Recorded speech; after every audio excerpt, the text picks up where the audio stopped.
अब हाणे ख़बरूं चारूं ख़ैर जूं जी जी मूं जहिड़ो फ़ुकरा माण्हू हुजे उनखे मिलियो सदके में 2 किलनि जो कुकुड़ फ़क़ीर ॾिठो बणा अॼु ठठ थी आहे वञी ॾिनई साल खे चई हिनखे शाम जो रधिजां त पोइ राति कंदासीं ॾाठ कड़ी ॿुधाई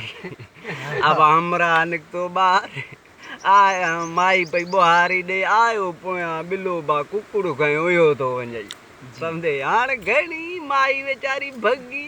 पोयां ॿिले जे पर ॿिलो किथे थो वठ ॾे अब हाणे माई सोचियो बणा ही फ़क़ीर त शाम जो कावड़ जी पंधु राति ॾाठ कड़ी थी करे मसइलो कीअं थिए अब छा कई हेॾो गोबाटो खणी वञी लोड़े जे भर में बीठी हाणे जीअं ॿिलो खाई छा पर वटे अब ॿाहिरि थो निकिरे डज़ खणी ॿिले खे कराई ॿिलो 2 बोलाटियूं खाई अची किरियो ॿुधाई खणी काती ॿिले जूं सनियूं सनियूं बूटियूं करे खल लाए मस्तु करे रखियईंसि पुट जो ॾिसे पियो मां जा चरी थी आजा ॿिले जूं बूटियूं बड़ा हालत अबा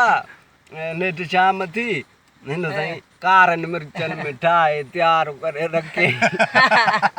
आयो शाम जो भाई जेको मुड़ुस अबा चई त मानी ॾे पाण मानी ॾेई पोयां थी बीठसि छोरो तो खट जे पेरनि खां बीठो खिले सम्झे त पिणस पुछत अड़े छोरा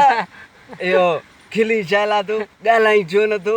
जी बाबा जे मां थो ॻाल्हायां त मां थी मार खाए जे चुप थो कयां त बाबो थो ॿिलो खाए मां वञा काॾे अची फाथो